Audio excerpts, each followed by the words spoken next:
परमेश्वर का जो सचमुच अपने लोगों के ऊपर इन उत्तम भेदों को जाहिर करता है। हमने दानियल 7 के विषय में सीखा, तो आज मैं चाहता हूँ थोड़ा सा हम दानियल 8 को लेके बात करेंगे, जिसमें एक और दर्शन, जिसमें एक मेढ़ और एक बकरी के विषय में इस जगह पे दानियल ने देखा। तो मैं चाहता हूँ दानियल 8 का पढ़ो चौथा। मैंने उस मेढ़े को देखा कि वह पश्चिम, उत्तर और दक्षिण की ओर सींग मारता है, और कोई जंतु उसके सामने खड़ा नहीं रह सकता, और ना उसके हाथ में से कोई किसी को बचा सकता है, और वह अपनी ही इच्छा के अनुसार काम करके बढ़ता जाता था। हालेलुया। तो जो छोटा सिर था वो हम बयान करते हैं कि साइरस नामक राजा था जो उस जगह पे शासन करता था, और साथ ही साथ जो लंबा हॉर्न था, लंबा सींग था, एक दायरियस नामक राजा के द्वारा उस चीज़ पे, उस जगह पे शासन किया जाता था। तो बाइबल बयान करती है कि जो ये सींग, जो ये मेढ़ है, इसने क्या किया, इसने पश्चिम, उत्तर और दक्षिण की ओर ये सींग मारता है और अपनी जो जगह है उसको बढ़ा लेता है। तो साथ ही साथ अगर हम इतिहास को जानें और पढ़ें, जब पर्शिया एक्सपैंड हुआ तो उसने इसी रीति से अपने किंगडम को बढ़ाया। अगर हम देखें ईस्ट की तरफ, तो जो टर्की नामक जगह थी वहाँ तक ये पहुँचे और इन्होंने अपना अधिकार उस जगह पर जमाया। और अगर हम साउथ की ओर जाएं तो उन्होंने जो बेबीलोन और मेसोपोटामिया नामक जगह थी, तो वहाँ पे इन्होंने अपना धीरे धीरे कब्जा लिया और उस जगह पे भी अपना राज्य स्थापित किया। और जब हम देखते हैं, और साथ ही साथ इन्होंने सेम जो मीडियन नामक जगह थी उसको भी अपने नॉर्थ में इन्होंने अब हासिल कर लिया और उस पर भी शासन शुरू किया। तो ये सारी जो बातें हैं पर्शिया को लेके और कैसे वो बढ़ रहा था उसके विषय में लिखी गई हैं। हालेलुया। और 5वां अब पढ़ेंगे। मैं सोच ही रहा था तो फिर क्या देखा कि एक बकरा पश्चिम दिशा से निकलकर सारी पृथ्वी के ऊपर ऐसा फिरा कि चलते समय भूमि पर पाँव ना छुआया, और उस बकरे की आंखों के बीच एक देखने योग्य सींग था। हालेलुया। और 4 में जब हम पढ़ते हैं कि वो 3 जगहों पे उसने अपना शासन जमाया, तो सेम जब आप एक बियर के विषय में पढ़ते हो, एक भालू के विषय में, उसके मुंह में 3 रिब्स थी। तो ये सेम चीज़ें डिनोट करती हैं।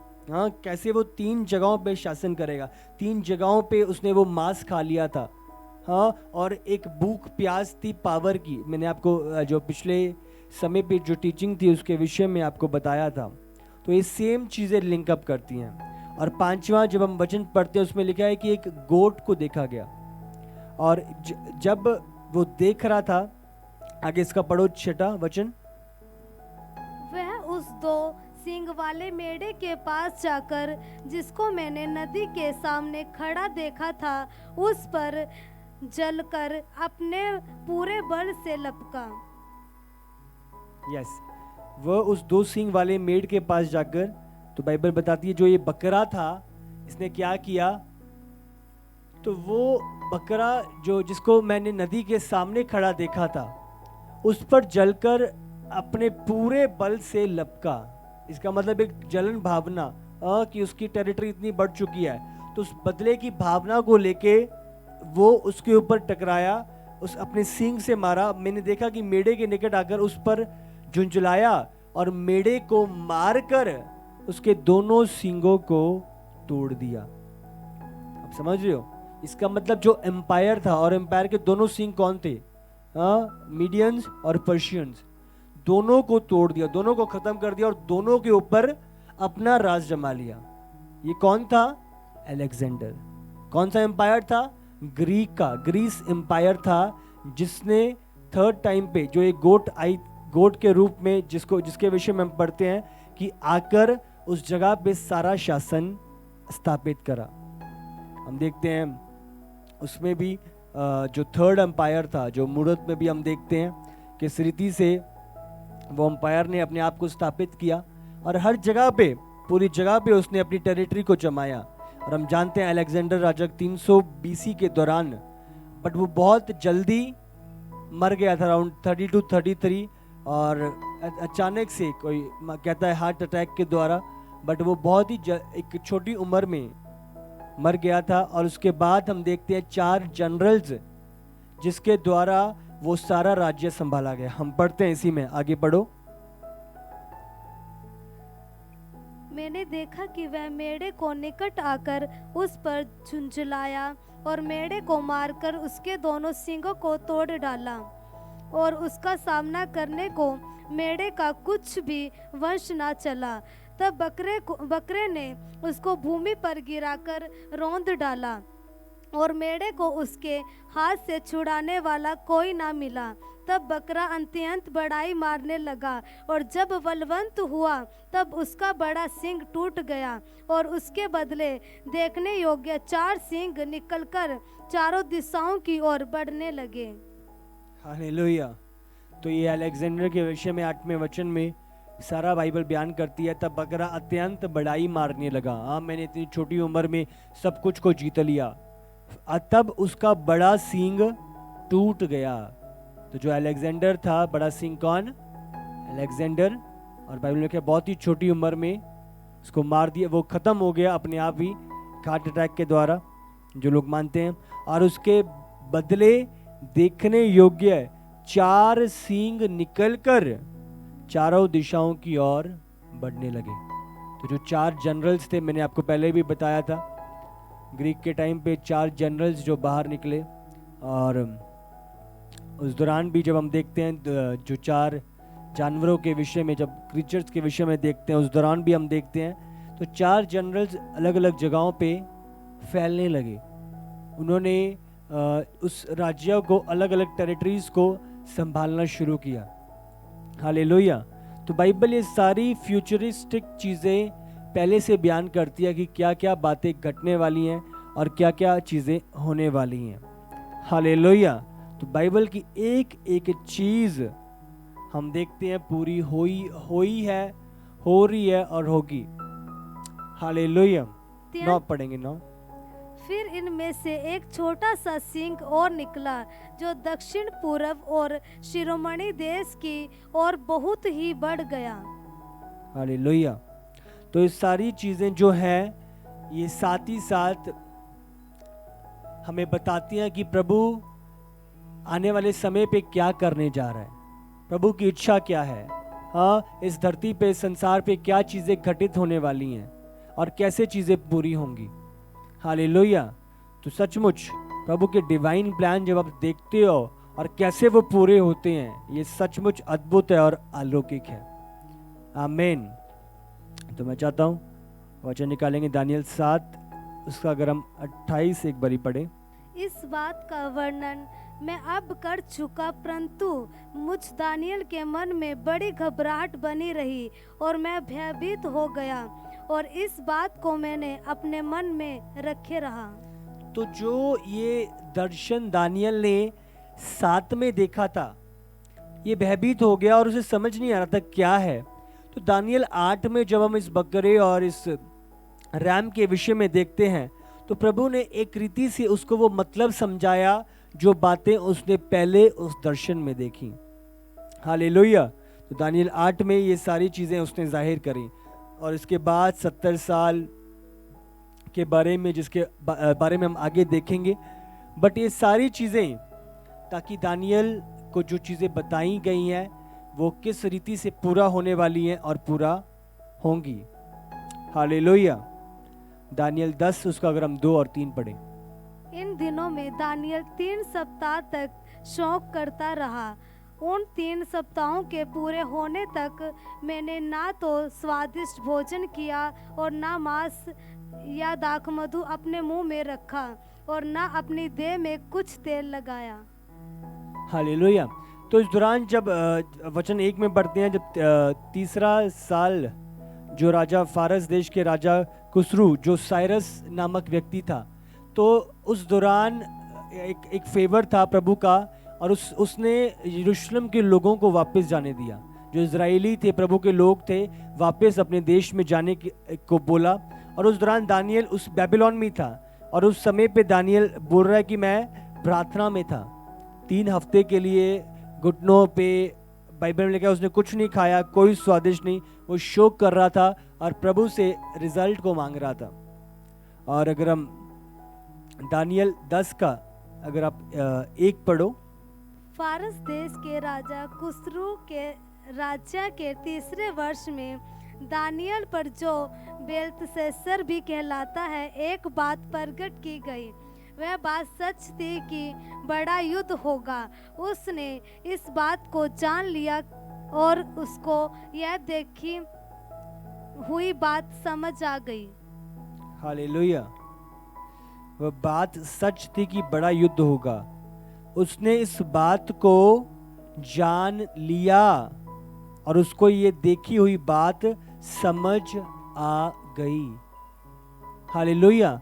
तो इस दौरान जब हम बाइबल में पढ़ते हैं कि जो चीज़ें प्रभु ने उसे जाहिर करी या दर्शन में बताई, वो सारी चीज़ें उसको प्रकट हुई, उसको समझ आई, उसको पता लगी। अब समझ रही हो? और हम देखते हैं, जब आप पढ़ते हो दानियल में, हम बहुत बारी सीखते और जानते हैं।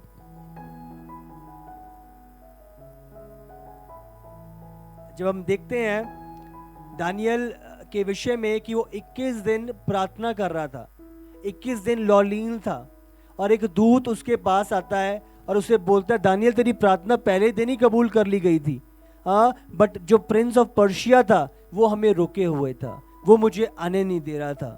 आप समझ रहे हो? बट दानियल लौलीन रहा, और उसके बाद कैसे मिकाइल दूत को भेजा गया दानियल उस दूत के पास, और कैसे वो दूत छोड़ा गया और दानियल तक पहुंचा रिजल्ट के साथ। हालेलुया। तो शैतान इतना अपसेट क्यों था? क्यों नहीं उस दूत को आने देना चाहता था? क्योंकि वो दूत उस दर्शन का मतलब लेके आ रहा था, उस दर्शन का उत्तर लेके आ रहा था। क्योंकि शैतान कभी भी नहीं चाहता उसके लोग उसकी बातों को, प्रभु की बातों को जाने, प्रभु के सत्य को जाने। आप समझ रहे हो वो क्यों रोक रहा था? क्योंकि ये सत्य, ये रियलिटी है उसकी चीजों के प्रति जो वो करने वाला है और होने वाली हैं, ये सारी चीजें प्रभु ने एक्सपोज पहले से कर दी हैं। तो 21 दिन बाइबल में लिखा है वो लड़ा, उसने पूरी जोर लगाया कि वो जाने ना दे। आप समझ रहे हो? Prince of Persia. तो प्रिंस इब्रानी में जो शब्द दिया गया है वो है सार, SAR, और इसके जिसका मतलब है दूत, एक जनरल, एक कैप्टन। और वहीं पे जो यूनानी भाषा में हम देखते हैं, जो यूनानी ग्रीक भाषा में जो इसका शब्द है, इब्रानी में सार है और SAR, और यूनानी में जो शब्द है वो है आर्कॉन, ARCHON, जिसका मतलब एक रूलर। और जो आर्कन शब्द है, ये आर्क एंजल, ये जो शब्द है आर्कॉन से निकला है। और इसके विषय में हम बाइबल में और जगहों पे भी पढ़ते हैं। अगर आप इफिसियों निकालो 6 उसका 12, जहाँ पे बाइबल बयान करती है हमारा युद्ध मांस और लहू से नहीं है। हमारा यह युद्ध लहू और मांस से नहीं, परंतु प्रधानों से और अधिकारियों से और इस संसार के अंधकार के हाकिमों से और उस दुष्ट की आत्मिक सेनाओं से है जो आकाश में है। हालेलुया।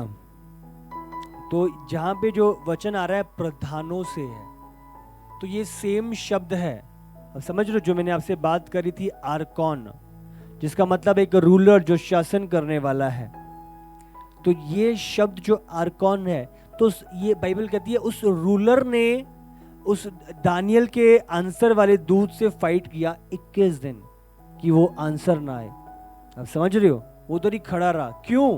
मैंने आपको बताया, वो नहीं चाहता था कि जो दानियल ने बातें देखी हैं वो उन्हें समझ पाए, उन्हें जांच पाए, उन्हें देख पाए, उसके पास पहुंचे। बट प्रभु की दया से वो चीजें प्रभु ने पहुंचाई। ये सेम शब्द हम मत्ती 9 उसका 34 में भी पढ़ते हैं। परंतु फरीसियों ने कहा, यह तो दुष्ट आत्माओं के सरदार की सहायता से दुष्ट आत्माओं को निकालता है। तो यहाँ पे भी जो दुष्ट आत्माओं के सरदार शब्द आया है, ये सेम शब्द है जो जो लिखा हुआ है आर्कॉन, समझो, जिसका मतलब एक रूलर ऑफ डीमंस, जो दुष्ट आत्माओं का लीडर है, जो डीमंस का एक लीडर है। आप समझ रहे हो, सेम शब्द यहाँ पे बुलाया गया है। तो वही जो रूलर था, वही जो सरदार था, हाँ, वही जो प्रधान था, बाइबल में लिखा है, वही दानियल वाले दूत को रोके हुए था कि वो उत्तर दानियल तक ना पहुंचा पाए। आप समझ रहे हो, तो कितने महत्वपूर्ण भेद थे जिसको शैतान इतनी देर तक रोके रहा। आप समझ रहे हो, दानियल को उस दूत के, दानियल की प्रार्थना के द्वारा मिकाइल भेजा गया और मिकाइल ने युद्ध किया, लड़ा, जिसके बाद वो दूत रिलीज किया गया दानियल तक। हालेलुया। तो आप देख रहे हो कि इस रीति से शैतान प्रभु की चीजों को आने से रोकता है, और आपकी प्रेयर्स में आप फाइट करते हो प्रभु की चीजों को लेने के लिए।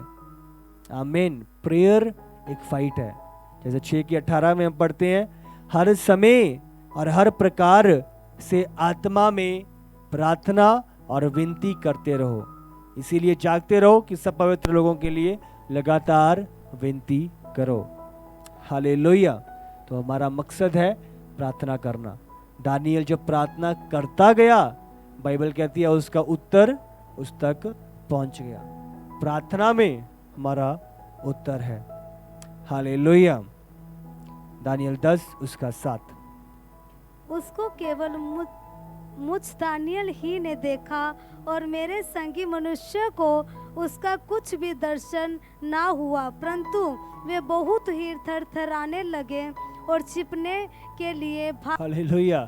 तो जब उसके साथी साथ थे, जो दर्शन था, किसका दर्शन था? ये यीशु का। आप समझ रहे हो, मैं अभी बात करूंगा आपसे।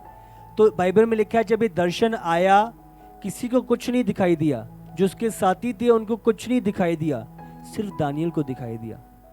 ये वही समय है, वही स्थान है जब हम पढ़ते हैं, जब शाऊल, जो बाद में पौलुस बना, दमिश्क की ओर जा रहा था। बाइबल में लिखा है एक बड़ी रोशनी उस पर चमकी और उसे बोला, हे शाऊल शाऊल, मुझे क्यों सता रहा है? और उसने कहा, हे प्रभु तू कौन है? उसने कहा, मैं यीशु हूँ जिसे तू सता रहा है। और बाइबल में लिखा है वो 3 दिनों के लिए अंधा हो गया।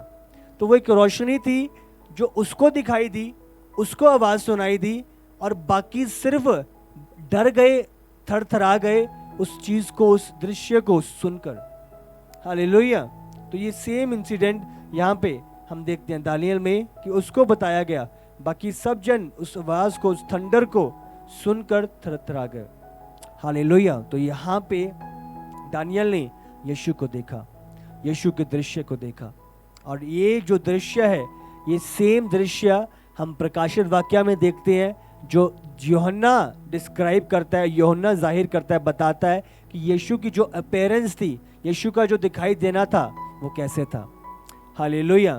तो दानियल 10 का जब हम और प्रकाशित वाक्य में भी हम पढ़ते हैं, अगर वो दोनों वचन हमारे पास है, तब मैंने आंखें उठाकर देखा कि सन का वस्त्र पहने हुए और उफाज देश के कुंदन के कमर बांधे हुए एक पुरुष खड़ा है।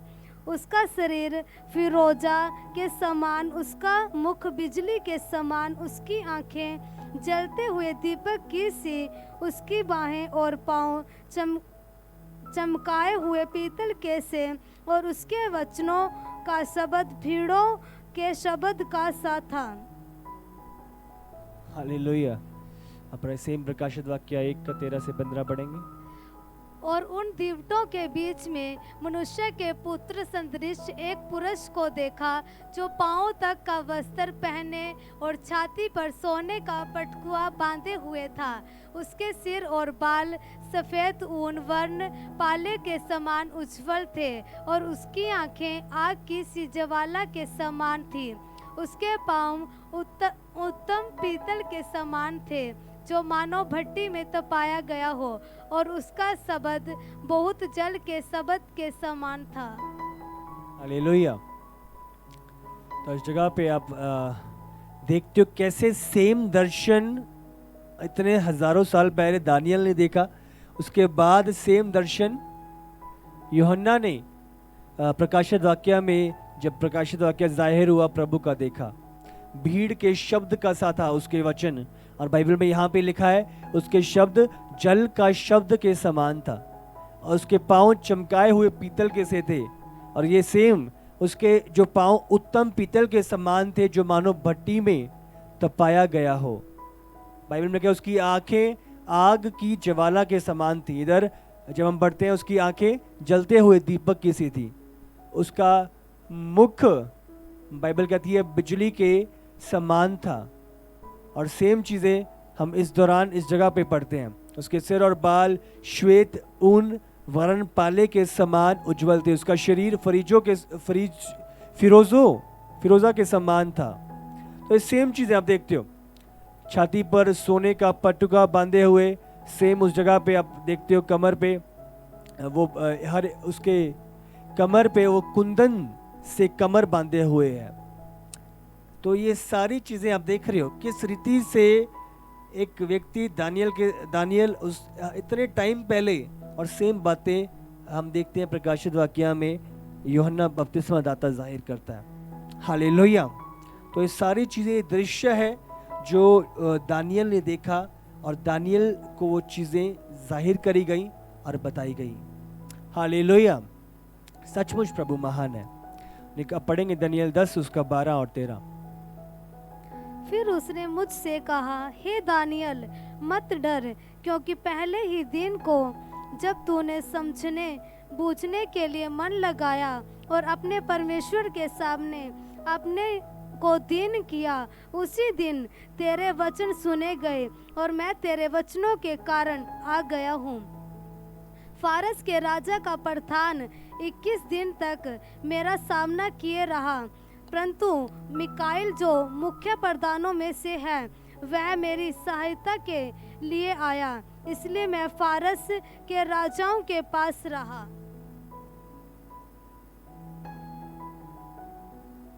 तो इस जगह पे हम देखते हैं, मैंने आपसे पहले भी बात करी है कि एक रूलर के विषय में, जो एक शासन करने वाला है। तो बाइबल में लिखा है शैतान एक प्रधान है। इस धरती का अधिकार उसने आदम से अदन की वाटिका में छीन लिया था, और वो स्थान, वो रूलरशिप लेके वो अपनी मर्जी से लोगों तक रूलरशिप बन जाता है। हालेलुया। जब हम लूका 4 उसका 6 और 7 पढ़ते हैं, वो अपने अधिकार के विषय में बाइबल में लिखा है उसने यीशु की भी परीक्षा ली। वो यीशु के पास गया और उसे बोला, अगर तू मेरे दंडवत करेगा, तो अगर तू मुझे प्रणाम करेगा, तो ये सारी चीज़ें मैं तुझे दे दूंगा। पढ़ो। और उसने कहा, मैं यह सब अधिकार और इनका वैभव तुझे दूंगा, क्योंकि वह मुझे सौंपा गया है, और जिसे चाहता हूँ उसी को दे देता हूँ। इसलिए यदि तुम मुझे प्रणाम करे तो यह सब तेरा हो जाएगा। हालेलुया। तो ये सारा अधिकार मैंने आपको क्या बताया था, वो एक रूलर है जो इस धरती पे धोखे से, जिसने अदन की वाटिका से वो अधिकार ले लिया था। और इनका वैभव तुझे दूंगा, क्योंकि वो मुझे सौंपा गया है, और जिसे चाहता हूँ उसे उसी को दे देता हूँ। आप समझ रहे हो, इतने सारे राज्य, इतने सारे किंगडम्स, जिसे चाहता हूँ उसी को दे देता हूँ। आप समझ रहे हो, आजकल आज के समय पे ये सारी बातें हो रही हैं। ये अधिकार, ये फेम, ये पावर, ये पैसा, ये सारी चीज़ें मेरे पास हैं। तो शैतान बोलता है मैं तुम्हें दे देता हूँ। आप समझ रहे हो, मुझे अपनी आत्मा दे दो, रूह दे दो। एक कॉन्ट्रैक्ट साइन होता है, रूह दे दो और ये फेम, ये सारी चीज़ें ले लो। आप समझ रहे हो। मेरा एक फ्रेंड है, और वो मुझसे बात कर रहा था एक बारी, और मुझे बता रहा था कि मेरे फादर का कुछ नहीं चल रहा था। मतलब सारी चीज़ें डाउन थी, सब चीज़ें ख़त्म थी, हमारा बिजनेस टोटल अपसेट था और कुछ समझ नहीं आ रहा था। तो मेरे पापा किसी के पास गए और उन्होंने एक ही बात बोली पापा को कि तुम्हें फेम मिलेगा, तुम्हें पैसा मिलेगा, तुम्हारा बिजनेस बहुत बढ़ेगा, बट तुम जल्दी मर जाओगे। समझो, ये बात उसके फादर को बोली, और उसने मुझे खुद बताई। उसके फादर ने कहा कोई बात नहीं है, काम चलना चाहिए, पैसा आना चाहिए, चाहे जल्दी मर जाऊं। है ना, पर जितना टाइम है उतना अच्छा पैसे कमाऊं। अब समझ रहे हो शैतान कैसे आपके साथ कॉन्ट्रैक्ट करता है। फेम दे दूंगा, पैसा दे दूंगा, बट तेरी रूह को ले लूंगा। ये अनंत काल का कॉन्ट्रैक्ट करते हैं लोग अपना। अब समझ रहे हो, इस धरती के 50-60 साल के लिए, और वो भी नहीं, वो भी शैतान जल्दी ले लेता है और उसके लिए अपने अनंत काल से समझौता कर बैठते हैं।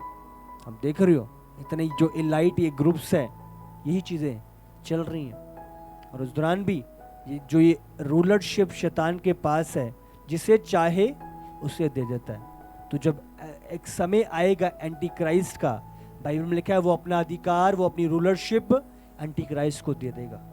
अब समझ रहे हो, वो एंटी क्राइस्ट जो उसके अनुसार चलने वाला होगा, उसको प्रसन्न करने वाला होगा, प्रभु की खिलाफत करने वाला होगा, तो वो सेम रूलर, सेम अधिकार जो यहाँ पे लिखा हुआ है वो उसको दे देगा। और बाइबल में लिखा है जब वो अपना अधिकार देगा, जितने और लोग हैं वो भी सारा अधिकार अपने आप का उसको दे देंगे और वो सबके ऊपर शासन करेगा। यहाँ तक कि वो मंदिर में जाएगा और अपनी आराधना करवाएगा।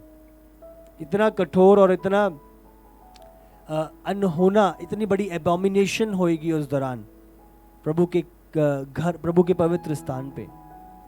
तो सचमुच प्रभु चाहता है कि हम इस दौरान, इस अंतिम समय में जब चल रहे हैं, प्रभु की बातों को जाने और तैयारी करें, लौलीन हो प्रभु, क्योंकि दिन बहुत ही बुरे हैं। आमीन। दानियल 7 उसका 26 और 27 अगर पढ़ें। परंतु तुम तब न्याय बैठेंगे और उसकी प्रभुता छीनकर मिटाई और नष्ट की जाएगी, यहाँ तक कि उसका अंत ही हो जाएगा। तब राज्य और प्रभुता और धरती पर से राज्य की महिमा परम प्रधान ही की प्रजा अर्थात उसके पवित्र लोगों को दी जाएगी। उसका राज्य सदा का राज्य है और सब प्रभुता करने वाले उसके अधीन होंगे और उसकी आज्ञा मानेंगे।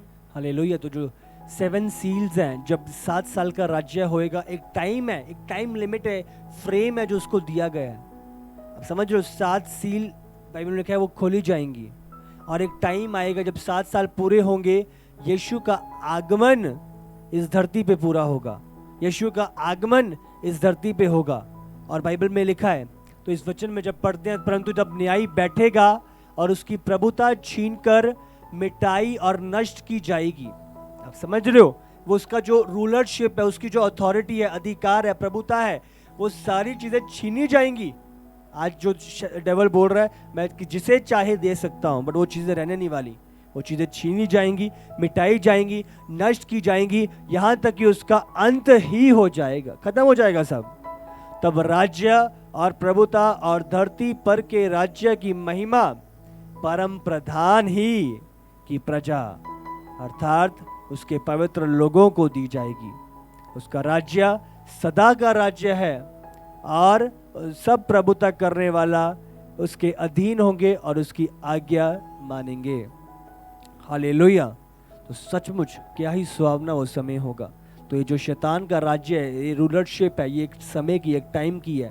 बाइबल में लिखा है प्रभुओं का प्रभु, राजाओं का राजा आएगा और अपना राज्य स्थापित करेगा। हालेलुया। प्रभुओं का प्रभु, जब 7वां तुरई फूकी जाएगी, प्रभु का आगमन होगा और वो अपना राज्य स्थापित करेगा। हालेलुया। दानियल 7 उसका 13 और 14। मैंने रात में स्वप्न में देखा और देखो मनुष्य की संतान सा कोई आकाश के बादलों समेत आ रहा था और वह उस अति प्राचीन के पास पहुंचा और उसको वह उसके समीप लाए। तब उसको ऐसी प्रभुता, महिमा और राज्य दिया गया कि देश से और जाति जाति के लोग और भिन्न भिन्न भाषा बोलने वाले सब उसके अधीन हो। परंतु उसको प्रभुता सदा तक अटल और उसका राज्य अविनाशी ठहरा। हालेलुया। सेम चीज हम इधर देखो, मनुष्य के शैतान दृश्य कोई आकाश के बादलों समेत आ रहा है।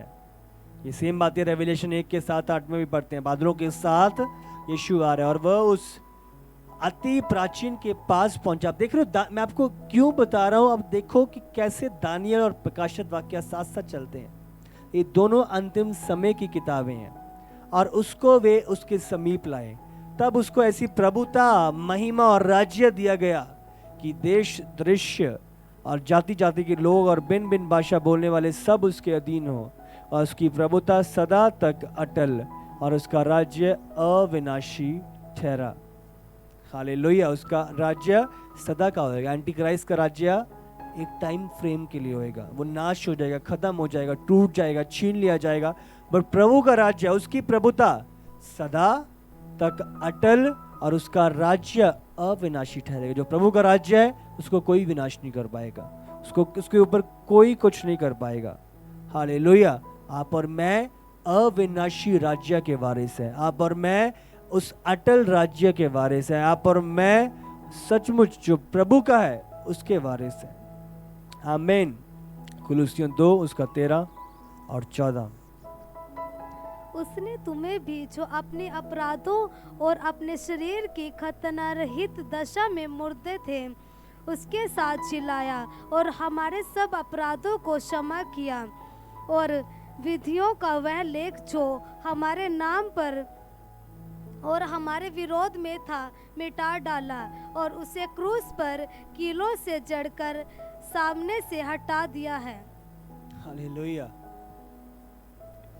अपराधों और अपने शरीर की खतना रहित दशा में मुर्दे थे। हमारी लाइफ, हमारी चीजें ऐसी थी, उसके साथ जलाया और हमारे सब अपराधों को क्षमा किया। तो प्रभु का राज्य जो है जलाया जाएगा। विधियां के जो लेख है जो हमारे नाम पर और हमारे विरोध में था मिटा डाला। वो चीजें शत्रु की जो हमारे विरोध में, प्रभु के विरोध में है, वो खत्म करी जाएंगी, टोटली फिनिश, टोटली नाश करी जाएंगी और उस क्रूस पर कीलों से जड़कर सामने से हटा दिया। आमीन। दानियल 10 उसका 14। और अब मैं तुझे समझाने आया हूँ कि अंत के दिनों में तेरे लोगों की क्या दशा होगी, क्योंकि जो दर्शन तूने देखा है वह कुछ दिनों के बाद पूरा होगा। हालेलुया। तो इस जगह पे जो दूत भेजा गया था, क्यों भेजा गया था? ताकि उसे समझाए, उसको जो बातें होने वाली हैं समझाए। उसने क्या देखा उन्हें समझाए। हालेलुया।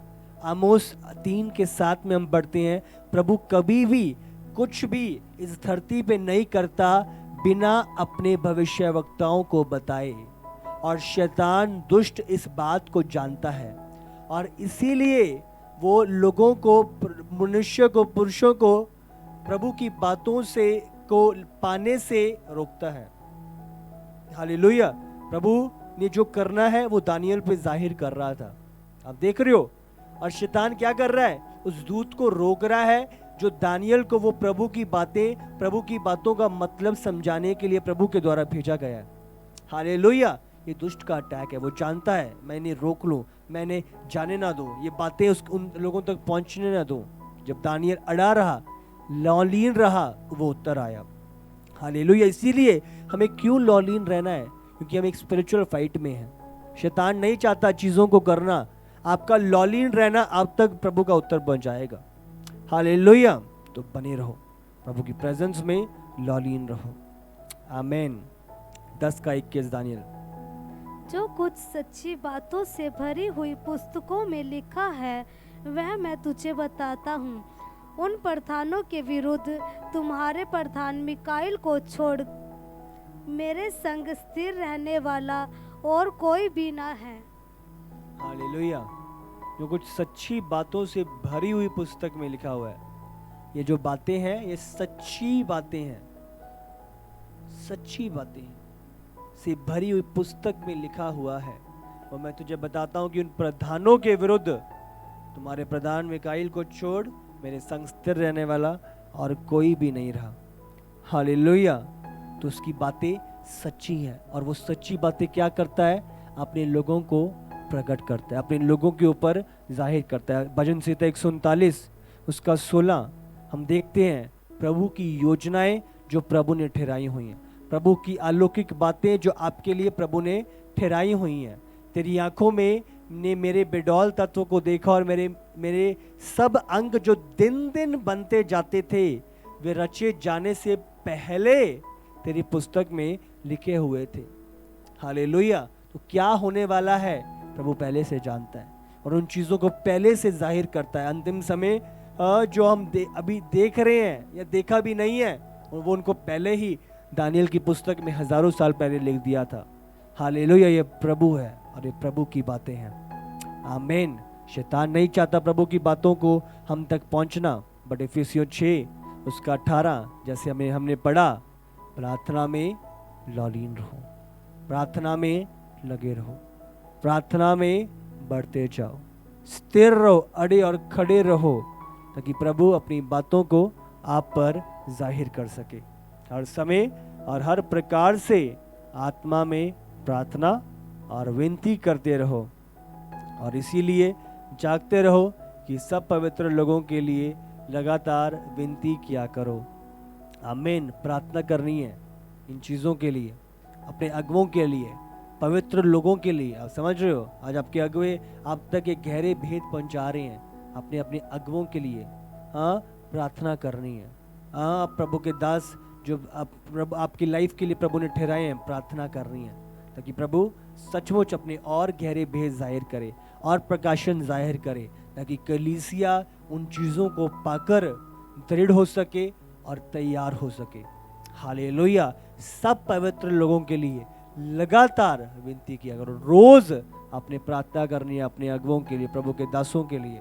रोज प्रभु और बल दे और सामर्थ्य और भेद जाहिर कर, ताकि कलीसिया इस दौरान फलवंत हो सके। शैतान के जब इतना बड़ा अटैक है प्रभु की बातों को रोकने के लिए, तो कलीसिया हमारी ये जिम्मेदारी है कि हम प्रार्थना में लौलीन हो, फाइट करें, ताकि प्रभु की बातें उसके लोगों तक पहुंचाई जा सकें।